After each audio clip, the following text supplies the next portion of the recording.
الحمد لله وكفى وسلام على عباده الذين اصطفى أما بعد فأعوذ بالله السميع العليم من الشيطان الرجيم بسم الله الرحمن الرحيم. قال صاحب بلوغ المرام أحمد ابن حجر رحمه الله في كتاب الطهارة باب الوضوء. وعن أبي هريرة رضي الله تعالى عنه قال سمعت رسول الله صلى الله عليه وسلم يقول إن أمتي يأتون يوم القيامة غرا محجلين من أثر الوضوء فمن استطاع منكم أن يطيل غرته فليفعل متفق علیہ واللفظ لمسلم. ابو ہریرہ رضی اللہ تعالی عنہ سے روایت ہے، وہ کہتے ہیں میں نے اللہ کے رسول صلی اللہ علیہ وسلم کو یہ کہتے ہوئے سنا کہ قیامت کے روز میری امت کے لوگ ایسے حالت میں آئیں گے کہ وضو کے اثرات سے ان کی جو اعضائے وضو ہیں، جو ہاتھ اور پیر جو حصہ دھونے کا ہے، تو وہ سب جو ہے چمکتے ہوں گے. فمن استطاع منکم، تو تم میں کا جو شخص بھی اس چمک اور روشنی کو اگر چاہتا ہے کہ ان یطیل غرتہ، تو اس کی چمک جو ہے بڑھ جائے، لمبی ہو جائے، فلیفعل، تو اسے چاہیے کہ وہ اس چمک کو جو ہے بڑھائے. اس روایت کو امام بخاری امام مسلم رحمہ اللہ نے ذکر کیا، اور مسلم کے الفاظ بھی یہی ہیں. حدیث کے الفاظ میں دیکھیں غرن کے الفاظ جو ہے استعمال ہوا ہے. اب غرن کے کیا معنی ہے؟ یعنی غرن جو ہے جس کے سفیدی ہو، اگر غرن جو ہے جس کے سفیدی ہو. اور اسی طریقے سے اگر جو استعمال ہوا ہے یعنی کہ وہ اگر کی جمع ہے، اور اسی طریقے سے غرتن کے الفاظ بھی جو ہے اگر دیکھا جائے تو اس کے معنی کہتے ہیں کہ اصل میں اس سفید چمک کو کہتے ہیں جو گھوڑے کے پیشانی میں جو ہے ہوتی ہے. تو آپ دیکھیں کہ بعض گھوڑے کی جو پیشانی پر جو ہے سفیدی ہوتی ہے، اور پورا جسم جو ہے تقریباً جو ہے کالا ہوتا ہے، یا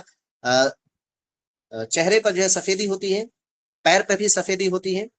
اور اسی طریقے سے جسم کے کچھ حصے میں بھی سفیدی ہوتی ہے، اور کچھ جو ہے کالا، زیادہ تر جو ہے کالا ہوتا ہے، اور کبھی اس کے برعکس بھی ہوتا ہے. تو آپ دیکھیں کہ یہ چیزیں جو ہے بڑی خوبصورت جو ہے معلوم ہوتی ہیں. اور اسی طریقے سے محجلین کے الفاظ جو ہے استعمال ہوا ہے. تو اس سے اس سفیدی کو کہتے ہیں جو گھوڑے کے پاؤں میں ہوتی ہے. تو محجل کے مطلب ہے کہ وہ گھوڑا جس کے گھوڑے کے پاؤں میں جو ہے سفیدی ہوتی ہے. تو مطلب یہ ہے کہ وضو کی وجہ سے یہ سب جو ہے جو اعضائے وضو ہیں، یعنی ہاتھ کا دھونا، چہرے کا دھونا، پاؤں کا دھونا، منہ کا دھونا، تو یہ سب حصے جو ہے قیامت کے دن جو ہے چمک رہے ہوں گے. اور آپ صلی اللہ علیہ وسلم اسی چمک سے جو ہے اپنی امت کو جو ہے پہچانیں گے. تو آپ صلی اللہ علیہ وسلم نے فرمایا کہ اگر کوئی بھی انسان اگر یہ چاہتا ہے کہ یہ چمک جو ہے باقی رہے، تو اسے جو ہے تھوڑا جو ہے زیادہ کرنا چاہیے، یعنی جو حصہ دھونے کا ہے اس سے جو ہے تھوڑا زیادہ جو ہے لازمی طور پر جو ہے اسے دھویا جائے، اس کے اوپر تک دھویا جائے. اب اسی حدیث کی بنیاد پر جو ہے دیکھیں گے کہ صحابی رسول ابو ہریرہ رضی اللہ تعالی عنہ بہت اوپر تک دھوتے تھے. جیسے کہنی تک جو ہے ہاتھوں کو دھونا ہے تو وہ پورا جو ہے اینڈ جو ہوتا ہے، جو کہنی کا بالکل، اور جو ہے بازو جو ہے جو منڈے اور یہاں سے جو مل رہا ہے وہاں تک جو ہے دھو لیا کرتے تھے. ٹخنوں تک جو ہے پاؤں کا دھونے کا ہے تو وہ گھٹنوں تک جو ہے دھویا کرتے تھے. تو وہ ان کا اپنا اجتہاد تھا، اسی حدیث کی روشنی میں ان کا اپنا اجتہاد تھا. بعض اہل علم کہتے ہیں کہ نہیں، جب آپ صلی اللہ علیہ وسلم نے حد جو ہے متعین کر دیا ہے کہ کہاں سے کہاں تک جو ہے دھویا جائے، تو اتنے ہی حصے کو جو ہے دھویا جائے. بعض اہل علم جو ہے اس کے کئی مفہوم بیان کرتے ہیں کہ ہر عضو کو جو ہے 3 مرتبہ جو ہے دھویا جائے. بعض اہل علم کہتے ہیں کہ اگر مثلا کوئی انسان جو ہے ایک نماز کے لیے وضو کیا اور اس کا وضو باقی ہے، جیسے کسی نے ظہر کے لیے وضو کیا، اس کا وضو جو ہے عصر تک باقی ہے، تو عصر کی نماز اسی وضو سے جو ہے پڑھ سکتا ہے اگر نیت کیا ہوگا تو. لیکن اگر وہ وضو کرنا چاہتا ہے، یعنی وضو پہ وضو، یعنی وضو نہیں ٹوٹا ہے لیکن پھر بھی اگر وہ وضو کرنا چاہتا ہے تو اس کے لیے ثواب ہے، بہتر ہے. تو یہ کچھ مفہومات جو ہے بیان کیے گئے ہیں، لیکن انشاءاللہ ان سب میں جو ہے صحیح ترین قول یہی ہے کہ آپ صلی اللہ علیہ وسلم نے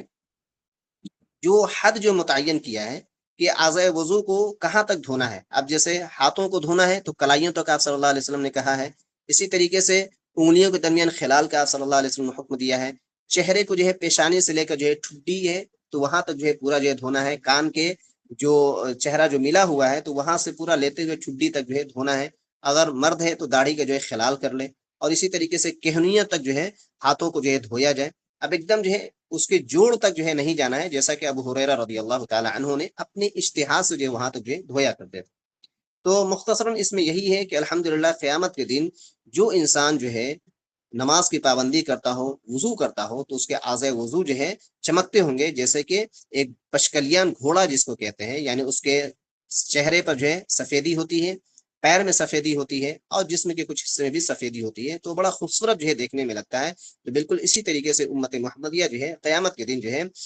سب امتوں میں جو ہے ممتاز جو ہے تصور کی جائے گی۔ اس کے بعد جو ہے دوسری حدیث عائشہ رضی اللہ تعالی عنہا سے ہے، وَعَنْ عَائِشَةَ رضی اللہ تعالی عنہا قالت، عائشہ رضی اللہ تعالی عنہا کہتی ہیں، كان رسول اللہ صلی اللہ علیہ وسلم يعجبه التيمن في تنعله وترجله وطهوره وفي شانه كله، متفق علیہ۔ عائشہ رضی اللہ عنہا کا فرمان ہے، وہ کہتی ہیں کہ آپ صلی اللہ علیہ وسلم پسند کرتے تھے داہنے طرف سے، کس چیز میں؟ تنعل ہی، جوتا پہننے میں، تنعل کا مطلب ہے جوتا پہننا، ترجل ہی، کنگھی کرنا، سر کے بال کو جو ہے جھاڑنے میں، وہ طہور ہی، اور اسی طریقے سے پاکی حاصل کرنا، یعنی وضو کے لیے وضو کرنا، وفی شان ہی کل ہی، اور ہر اس کام کے لیے جو مستحب عمل جو ہوتا ہے تو اس میں آپ صلی اللہ علیہ وسلم جو ہے دائیں طرف کے کام جو ہے کیا کرنا جو ہے پسند کرتے تھے۔ اس روایت کو امام بخاری اور امام مسلم رحمہ اللہ نے ذکر کیا ہے۔ تو گویا کہ دیکھیں یوجب التیمن، یعنی آپ صلی اللہ علیہ وسلم دائیں طرف کو جو ہے پسند کرتے تھے، تو یہ مستحب عمل ہے، اور کن کاموں میں؟ ہر اچھے کام کے اندر۔ جیسے آپ صلی اللہ علیہ وسلم جب مسجد میں داخل ہوتے ہیں تو دایاں پاؤں جو ہے داخل کرتے ہیں، جوتا پہنتے ہیں تو دایاں پاؤں جو ہے داخل کرتے ہیں، کپڑا پہنتے ہیں تو دایاں پاؤں جو ہے داخل کرتے ہیں۔ اسی طریقے سے اگر جانوروں کا دودھ دوہتے تو دائیں طرف سے جو ہے دودھ دوہتے، سرما لگانا ہو، مسواک کرنا ہو تو دائیں طرف سے جو آپ صلی اللہ علیہ وسلم جو ہے کیا کرتے ہیں۔ تو جو گویا کہ جو مستحب عمل ہے اس کو آپ صلی اللہ علیہ وسلم جو ہے دائیں ہاتھوں سے جو ہے یا دائیں جانب سے جو ہے کرنا جو ہے شروع کرتے تھے۔ اسی کے برعکس جو مستحب عمل نہیں ہوتا ہے، جیسے اب جوتے نکالنا ہے، اب ظاہر سی بات ہے کہ جوتے انسان نکال رہا ہے یا کپڑے نکال رہا ہے تو یہ بہت مستحب عمل نہیں ہے، تو آپ صلی اللہ علیہ وسلم اس کو جو ہے بائیں جانب سے جو ہے کیا کرتے تھے۔ یا اسی طریقے سے اگر ٹوائلٹ جانا ہے، ٹوائلٹ میں داخل ہونا ہے، تو آپ صلی اللہ علیہ وسلم جو ہے بائیں پیر کو جو ہے داخل کرتے تھے۔ یا مسجد سے نکل رہے ہیں تو آپ صلی اللہ علیہ وسلم بائیں پیر کو جو ہے نکالا کرتے تھے، اس لیے کہ ایک اچھی جگہ سے اب نکل رہے ہیں، یعنی مسجد سے۔ اور اسی طریقے سے اور بھی اگر کوئی دوسرے ایسے کام ہو، اب جیسے قضاء حاجت کے لیے، استنجا پیشاب پیخانے کے لیے انسان جو ہے اپنی ضروریات کو پوری کرتا ہے، تو اس کے لیے آپ صلی اللہ علیہ وسلم نے بائیں ہاتھ کا جو ہے استعمال کرنے کو جو ہے حکم دیا ہے۔ تو گویا کہ جو بھی مستحب جو عمل ہے اس کو آپ صلی اللہ علیہ وسلم دائیں طرف سے جو ہے کرنا پسند کرتے تھے۔ پانی پینا ہو دائیں ہاتھ سے، کھانا کھانا ہو دائیں ہاتھ سے، تو یہ سب ساری چیزیں آپ صلی اللہ علیہ وسلم کی جو ہے یا تو سنتوں میں داخل ہے یا کچھ آداب کے اندر جو ہے داخل ہے۔ تو ہمارے اوپر جو ہے ذمہ داری ہے، یعنی امت کے اوپر، کہ ہم نبی صلی اللہ علیہ وسلم کی سنتوں کو جانیں، اپنی اولادوں کو سکھائیں بچپنے سے، اور نبی صلی اللہ علیہ وسلم کا طریقہ کیا ہے خود بھی جانیں، اس کے مطابق عمل کریں، اور اپنے آس پاس اور اپنے جو ماتحت جو لوگ ہیں ان کو جو ہے نبی صلی اللہ علیہ وسلم کی ہر سنت سے جو ہے، یہ سب چھوٹی چھوٹی سنتیں ہیں، اس سے جو آگاہ کیا جائے۔ لیکن بدقسمتی ہے کہ آج لوگ جو ہے نبی صلی اللہ علیہ وسلم کی سنت کو چھوڑ دیا ہے، اور سیلیبریٹی ہیں یا اسی طریقے سے جو بھی جو مشہور جو شخصیات ہیں، ہیرو ہوں، تو ان کے جو ہے جو اسٹائل ہے اس اسٹائل کو جو ہے لوگوں نے یا خاص طور پر مسلمانوں نے اپنانا جو ہے شروع کر دیا ہے۔ تو اس سے ہمیں اپنے آپ کو جو ہے دور رکھنے کی جو ہے کوشش کرنی چاہیے، اور نبی صلی اللہ علیہ وسلم کی سنت کے مطابق جو ہے عمل پیرا ہونے کی کوشش کرنی چاہیے۔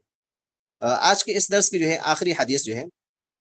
سیکنڈ لاسٹ حدیث جو ہے، ابو ہریرہ رضی اللہ تعالی عنہ سے، وعن ابی ہریرہ رضی اللہ تعالی عنہ قال، ابو ہریرہ رضی اللہ تعالی عنہ سے روایت ہے، وہ کہتے ہیں، قال رسول اللہ صلی اللہ علیہ وسلم، آپ صلی اللہ علیہ وسلم کا فرمان، اذا توضأتم فابدؤوا بمیامنکم، اخرجہ الاربع وصححہ ابن خزیمہ، کہ جب تم وضو کرو یا کرنے لگو تو اپنے دائیں جانب سے جو ہے ابتدا کرو۔ اس روایت کو ابو داؤد، ترمذی، نسائی، ابن ماجہ نے جو ہے روایت کیا ہے، ابن خزیمہ نے اس حدیث کو جو ہے صحیح قرار دیا ہے۔ گویا کہ اس حدیث کے اندر بھی آپ صلی اللہ علیہ وسلم نے دائیں جانب کو جو ہے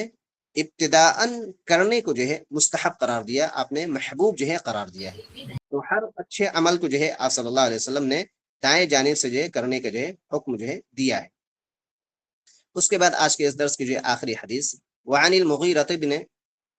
شعبہ رضی اللہ تعالی عنہ، مغیرہ بن شعبہ رضی اللہ تعالی عنہ سے روایت ہے، ان نبی صلی اللہ علیہ وسلم توضأ کہ آپ صلی اللہ علیہ وسلم نے وضو کیا، فمسح بناصیتہ وعلی العمامۃ والخفین، تو آپ صلی اللہ علیہ وسلم نے اپنی پیشانی کے بالوں، اسی طریقے سے پگڑی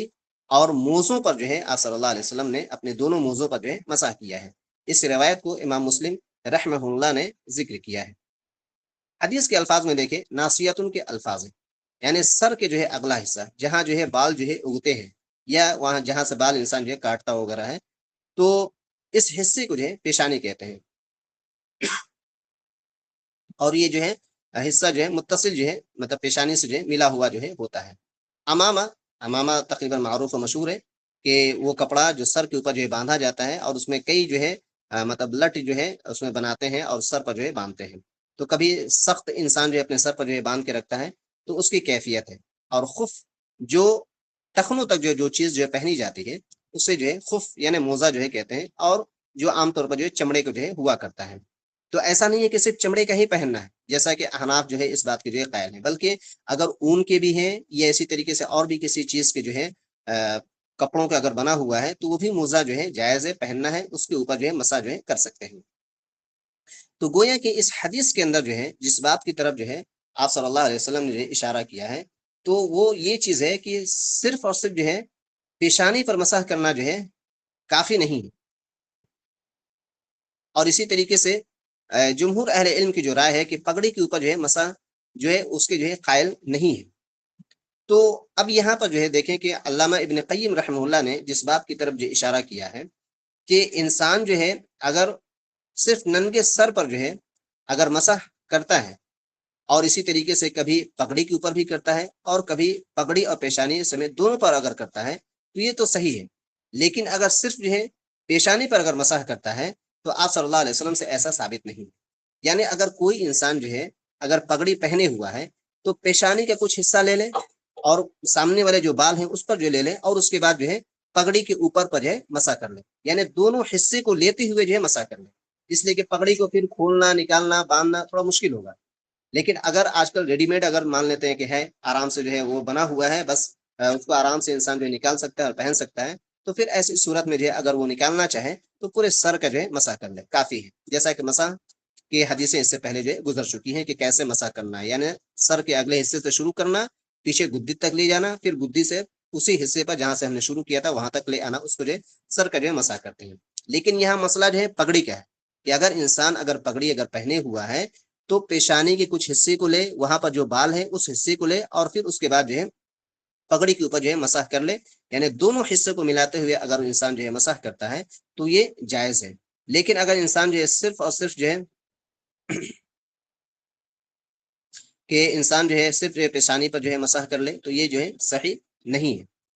تو یہ جو ہے تھوڑے سے کچھ مسائل کے تحت تھے جو یہاں پر جو ہے ان باتوں کا جو ہے ذکر کیا گیا ہے۔ تو آج کے اس درس کے خلاصے کے تحت جو ہے ہمارے سامنے یہی ہے کہ غر محجلین یعنی کہ وضو کرنے کا جو ہے آپ صلی اللہ علیہ وسلم نے ذکر فرمایا، تو انسان کو اچھے طریقے سے وضو کرنا چاہیے، اعضاء وضو کو اچھا سے دھونا چاہیے تاکہ قیامت کے دن جو ہے ہماری پہچان ہو سکے دوسرے امتوں کے بالمقابل۔ اور اسی طریقے سے آپ صلی اللہ علیہ وسلم ہر اچھے کام کی شروعات ابتدا جو ہے دائیں طرف سے کرتے تھے،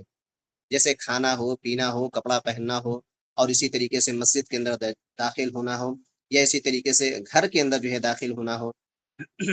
سرما لگانا ہو، مسواک کرنا ہو، یہ سب ساری چیزیں آپ صلی اللہ علیہ وسلم جو ہے دائیں ہاتھ سے جو کیا کرتے تھے۔ اور اگر جو چیزیں مستحب اور مسنون نہیں ہے تو اس کو آپ صلی اللہ علیہ وسلم جو ہے بائیں طرف سے جو کیا کرتے تھے، جیسے جوتے نکالنا، یا اسی طریقے سے بیت الخلاء کے اندر داخل ہونا، یا مسجد سے باہر نکلنا، یا کپڑے کو نکالنا اپنے جسم سے، تو یہ سب جو ہے بائیں طریقے سے آپ صلی اللہ علیہ وسلم جو ہے کیا کرتے تھے۔ تو یہ آپ صلی اللہ علیہ وسلم کی سنت ہے۔ اور اسی طریقے سے آپ صلی اللہ علیہ وسلم جو ہے جو وضو کیا تو آپ نے پیشانی اور اسی طریقے سے سر کے اوپر جو آپ نے جو پگڑی پہنا ہے تو ان دونوں کے اوپر جو ہے آپ صلی اللہ علیہ وسلم نے مسح کیا ہے، یہی جو ہے صحیح طریقہ ہے۔ اللہ رب العالمین سے دعا ہے کہ اللہ رب العالمین ہمیں نبی کریم صلی اللہ علیہ وسلم کے ایک ایک سنت کے مطابق جو ہے عمل پیرا ہونے کی توفیق عطا فرما، آمین۔ اقول قولی